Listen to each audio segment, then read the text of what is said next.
Oke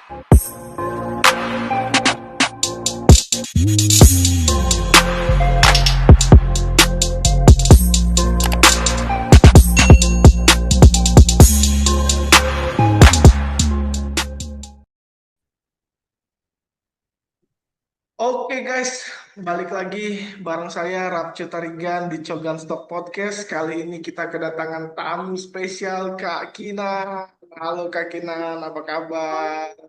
Biasa. Baik, gimana kabarnya? Ya, kabarku juga baik Kak, seperti itu. Kak, aku pengen ngajak ngobrol Kakak nih, tapi sebelum aku ngajak ngobrol gitu ya, aku penasaran. Kan aku SKSD lah, ceritanya di WA Group dengan Kakak untuk ngajakin podcast. Kenapa nih Kakak mengiyakan Oke. ajakan podcastku? Padahal kan belum ketemu, belum kenal, nggak pernah kenal malah. Hmm. Kenapa tiba-tiba mau? Iya ya. Eh, karena sebelumnya aku kan udah kepoin tuh, aku Hmm, udah nanya kan, ini podcast apa ya gitu. hmm, Dan setelah aku tonton, kontennya cukup menarik dan selagi ini positif ya, dan hmm. apalagi nantinya ketika obrolan kita bisa menjadi manfaat bagi orang lain ya, why not gitu. Oke. Wah ini menarik sih. Kak, tapi boleh dong Kakak perkenalkan diri sedikit aja. Misalnya Kakak lagi aktif di bidang apa, atau Kakak lagi kerja kah, atau usaha seperti itu. Mungkin biar viewerku sedikit tahu nih tentang Kak Kinan. Monggo Kak.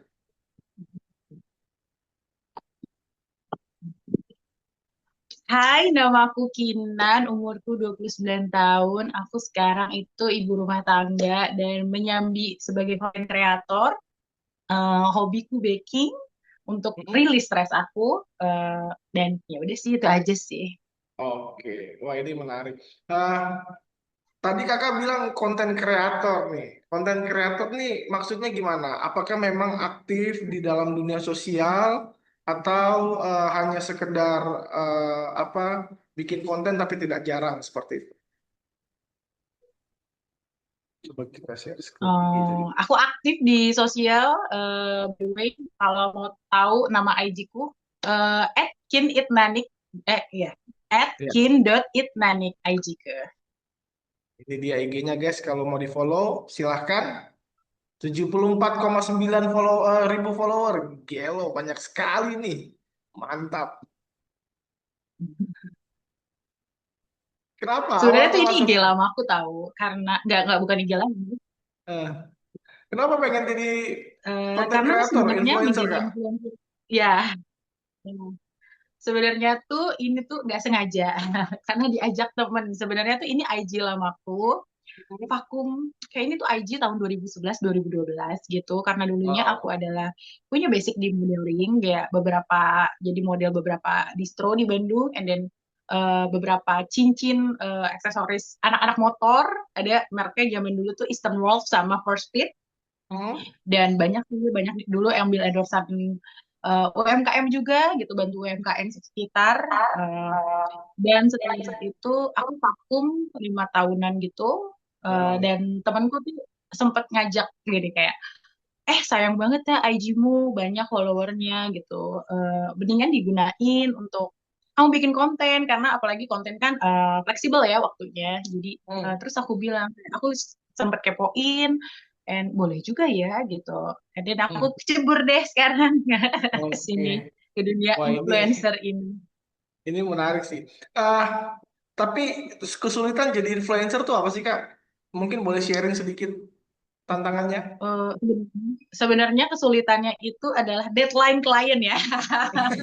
Deadline klien yang suka tiba-tiba. Jadi kayak proyek Roro Jonggrang gitu lah. Itu tuh Iya. kayak kadang-kadang eh, sebenarnya kayak waktu kita tuh nggak office hour banget gitu loh. Kayak orang-orang Iya. tuh nganggapnya, oh enak ya, kita cuma bikin video dapat uang gitu. Sebenarnya enggak, kayak ngetek konten, kita bikin skrip dulu, Hmm. abis ngetek konten, and then setelah ngetek konten ada ngedraft, revisi, terus posting gitu. Kadang-kadang revisi tiba-tiba jam 11 malam, kayak ditunggu klien ya. Pokoknya sebelum jam 12 sudah revisi. Sebenarnya orang-orang pada tidur, kita masih ngedit tuh. Sebenarnya itu kesulitannya itu aja sih. Oke. Wah, ini menarik sih. Nah, tadi kan kakak sampaikan tuh apa selain daripada influencer, Mhm. hobi kakak adalah baking untuk mengatur stres. Ini apakah mengatur stres karena bikin konten atau stres yang lain nih sebetulnya? Oh, enggak. Jadi sebenarnya tuh aku didiagnosa dengan bipolar. Udah jalan 4 tahun ya ke psikiater Mhm. aku dengan kondisi bipolar aku. Dan sebelumnya aku didiagnosanya dari awalnya tuh baby blues, masuk ke anxiety dan depresi, dan sampai sekarang jadi diagnosanya bipolar disorder. Sudah 4 tahun aku ke psikiater. Oke. Dan Wah. baking tuh jadi coping mechanism aku untuk Mhm. rilis stres sih gitu. Oke. Wow, ini menarik. Eh, Bipolar seperti itu ya Kak. How to deal ketika Kakak tahu bagaimana rasanya saya harus berjalan dengan bipolar ini. Bagaimana Kakak deal dengan itu? Berdamai soal itu. Sebenarnya ya nggak deal juga awalnya ya. Pada awalnya dengan baby blues aja tuh aku denial dulu awalnya kayak masa sih gue baby blues, and then lanjut ke anxiety kan, lanjut ke depresi gitu. Hmm. Sebenarnya awalnya juga denial dulu. Kok bisa sih ini terjadi kepada diri gue gitu. And then Hmm. apalagi bipolar ya. Hmm. Didiagnosa bipolar tuh kayak ya udah, bipolar tuh akan berjalan seumur hidup dengan kita gitu. Kita Ya. berdampingan dengan bipolar gitu. Nggak bisa sembuh gitu. Dan cara berdamainya ya itu butuh waktu aja sih sebenarnya. Ya. Karena eh, waktu itu mindset tuh kayak kalau aku nggak nerima, terus mau gimana lagi? Karena ini udah kejadian, dan cara mengatasi ini adalah dengan aku ke psikiater dan aku menerima semua hal itu. Tapi ya udah butuh waktu aja sebenarnya. Oke. Dan support dari orang terdekat sih yang penting. Oke, wah ini menarik. Bipolar itu sesuatu yang apa menurut kakak itu eh, berjalan berdampingan selama seumur hidup seperti itu ya. Dan apa sih kak, misalnya dampak dari bipolar itu sendiri kalau seandainya terjadi seperti itu kan kakak sebagai apa orang dengan bipolar seperti itu.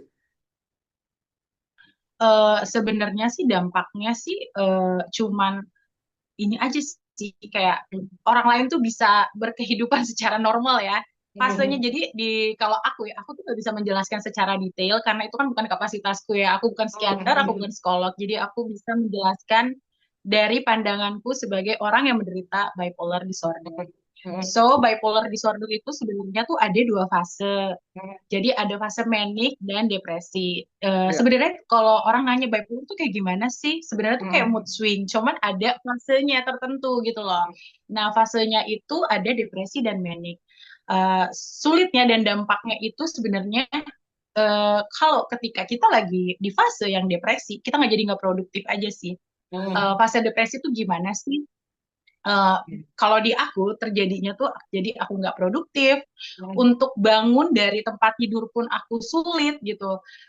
Udah gitu sensitif, jadi kadang-kadang tuh sedih sedih tapi aku tuh nggak tahu sebabnya apa gitu lah. Jadi Mhm. ya sebenarnya itu ngeganggu aja sih ketika kita mau kerja, misalnya mood kita berantakan kan dari awal tuh nggak enak ya.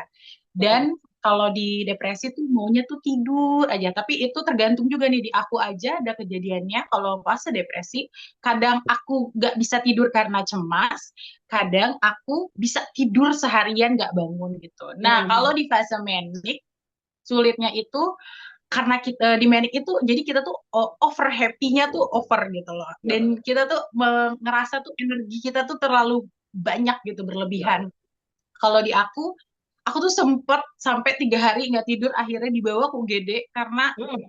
eh, sebenarnya tuh badanku tuh udah capek, tapi akunya ini ngerasa aku tuh pengen ngelakuin apa lagi ya, aku tuh pengen Mhm. ngapain lagi ya, akunya jadi overproduktif malah kalau lagi di manic. Kalau di depresi ini nggak produktif, dan Mhm. jeleknya ini ya nggak balance aja jadinya hidup tuh. Mhm. Jadinya aku ke psikiater itu, aku tuh awalnya ke psikiater cuma bilang gini ke psikiaterku, dok, Mhm. tolong bantu aku pengen menjalani hidup yang normal. Normal itu di tengah-tengah, jadi bisa mengatur Mhm. si happy and sedihnya aku ini loh gitu.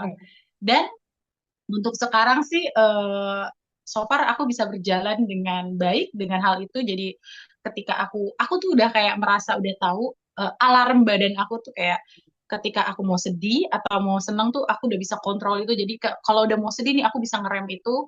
Aku mengalihkan apa ya yang bikin aku happy kalau udah mau jatuh ke bawah ini ke fase depresi ini. Dan ketika aku mau naik ke manic, aku coba kalau di aku treatmentnya kalau lagi Hmm. sedih aku coba baking jadi naikin mood aku nih jadi rilis stres Hmm. aku. Oke. Tapi ketika mau kan aku tuh over happy ya, aku malah justru mencari tontonan yang bikin aku nangis jadi aku tuh nggak over happy gitu loh. Hmm. Itu kalau di Wow. aku dan ngabisin energinya ya dengan bikin konten gitu, jadi bikin aku capek gitu loh. Oke, wah ini menarik sih. Kak, eh, bipolar itu kan adalah gangguan mental illness begitu ya, gangguan yang ada dalam Mhm. diri kita dan itu biasa.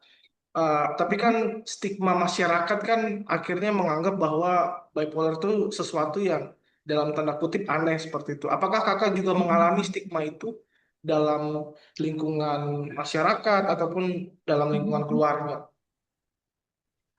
Awalnya sih iya, karena jujur ya, untuk di saat ini kayaknya lingkungan kita di sini tuh kurang open terhadap mental illness, mental Hmm. aware gitu tuh kayaknya kurang dia. Banyaknya tuh kadang-kadang gini, sorry to say ya, misalnya kalau Iya, misalnya kita kita sedih, kita tuh dibilangnya tuh kita kurang bersyukur, kurang dekat iya, dengan Tuhan gitu-gitu. iya. Sebenarnya tuh kayak gitu tuh beda konteksnya kayak menurut aku tuh gitu. Kadang-kadang kan orang yang dibilang yang depresi gitu segala tuh selalu dibilangnya ah kamu kurang dekat dengan Tuhan nih. Padahal kita dekat dengan Tuhan, tapi kan itu kan nggak perlu kita jelaskan gitu loh. Iya. Ya udah jadinya tuh aku tuh kadang untuk sekarang ini tuh aku malah menjelaskan bahwa mental illness tuh bukan hal yang setabu itu kok untuk sekarang, apalagi kita ya harusnya aku sebagai ibu gitu loh. Aku tuh Iya. sudah mengajarkan awareness terhadap anak-anak aku, apalagi dengan lingkungan aku, lingkungan sekitar aku untuk aware terhadap mental gitu. Karena Iya.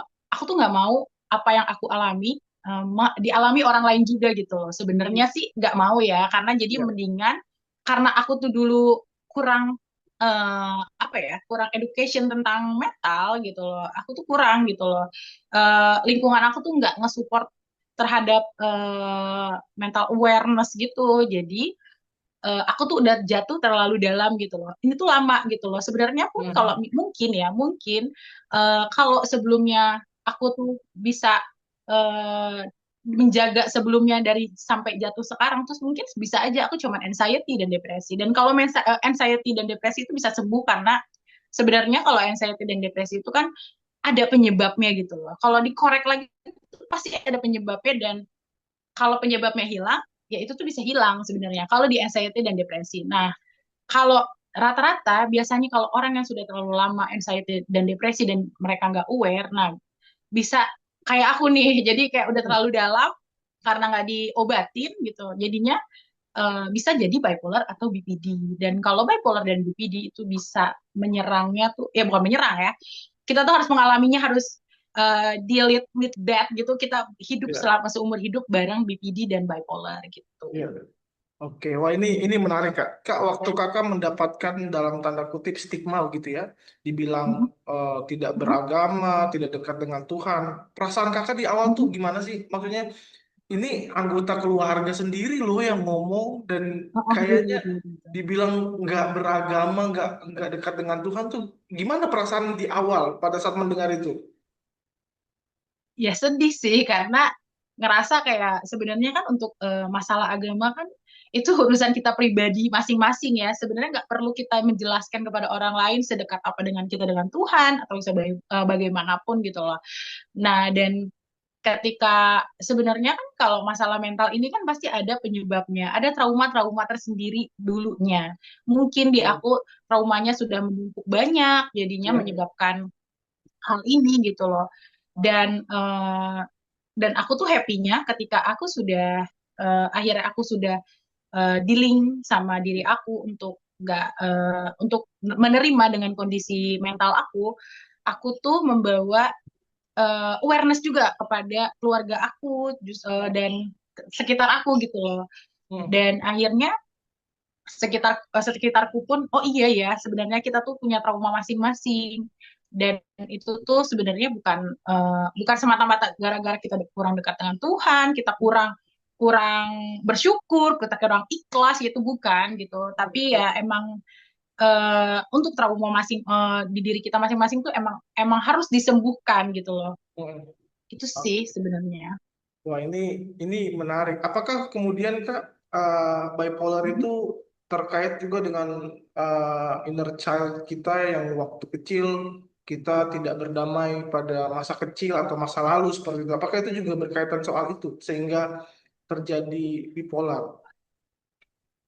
Bisa jadi juga karena Hmm, hmm, jujur ketika aku mendapatkan diri aku bipolar kan awalnya aku dari anxiety, dari depresi gitu dan depresiku pun munculnya karena trauma-trauma dari masa kecil, hmm, hmm, semasa sekolah gitu dan itu tuh menumpuk, akhirnya menumpuk dan aku tuh orangnya bukan tipe yang zaman hmm. dulu tuh aku dari dulu tuh aku bukan orang yang tipe yang bercerita kepada orang lain tentang masalahku gitu loh. Jadi aku Hmm. tuh type orang yang ya udah aku pendem aja kalau bisa orang lain nggak tahu masalahku ya mendingan aku pendem sendiri dan itu tuh nggak baik Hmm. ya guys. Iya, Jadi hmm. better ya cerita apapun masalahnya kepada orang yang kamu percaya. Dan aku tuh memilih, karena aku orangnya sulit untuk terbuka dengan orang lain, jadi aku Hmm. memilih untuk bercerita ke yang pihak yang netral, yaitu psikolog atau psikiaterku gitu. Oke. Wah, ini menarik. Berarti ada pihak yang tidak netral ya Kak ketika mendengarkan cerita Kakak ya? Hmm.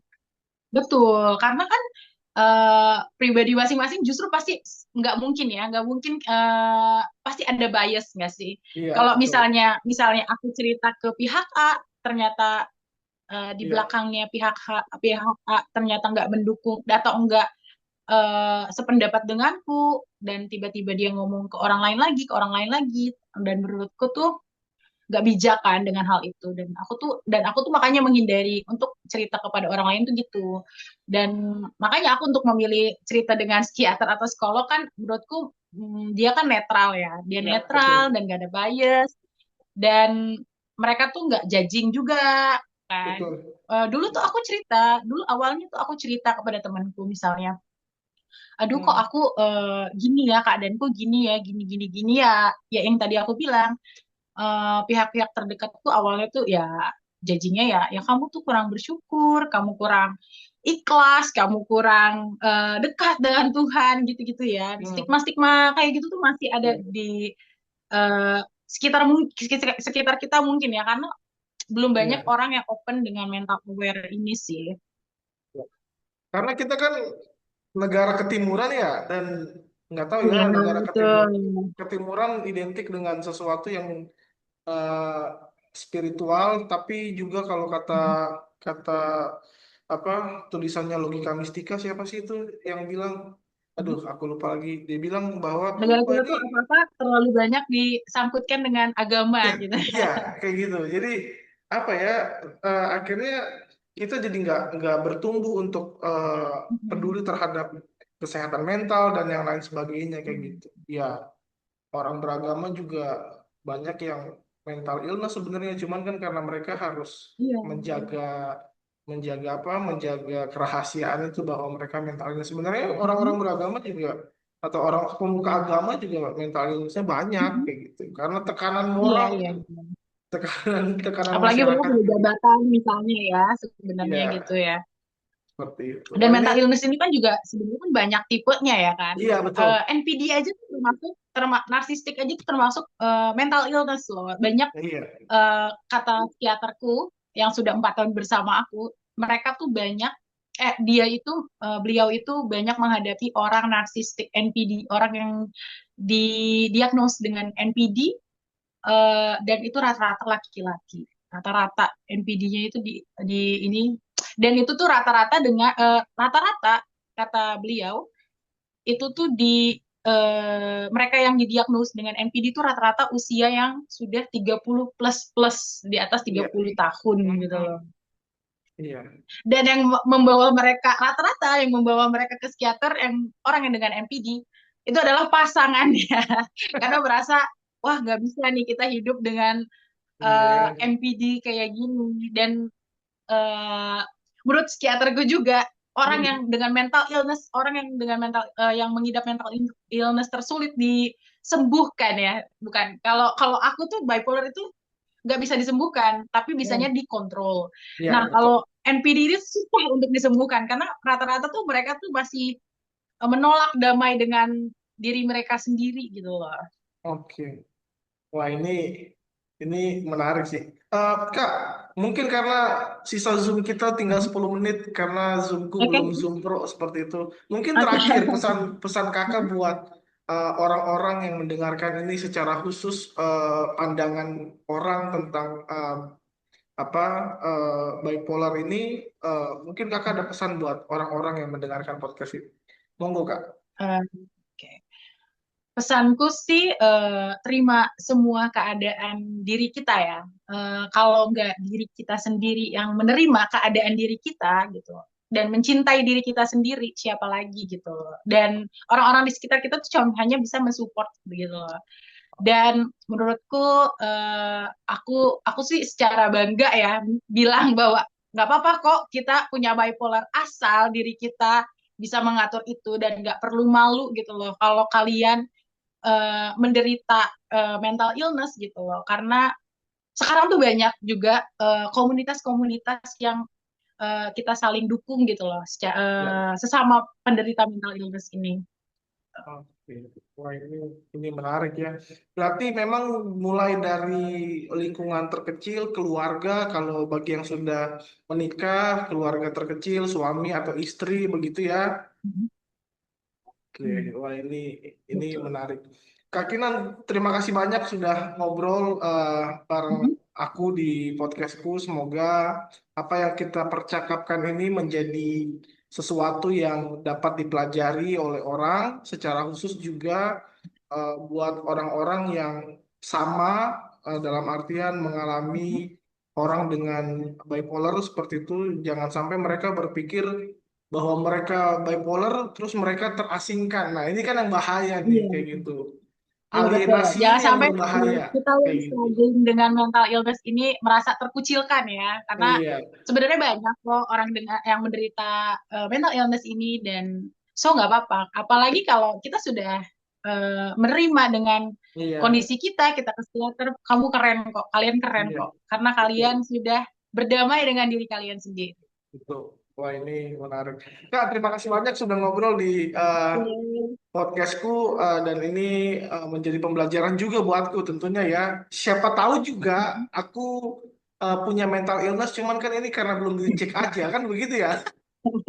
Ini kan karena belum dicek aja. Kalau dicek mungkin sudah ketahuan, mungkin NPD kah, mungkin ini kah, kan begitu ya. Ini karena tidak berani punya tidak punya keberanian untuk ngecek kan begitu. Oke, wah menarik. Kak, aku stop record dulu ya. Terima kasih banyak sudah ngobrol bareng aku. Wow, terima Bye. Terima kasih. kasih.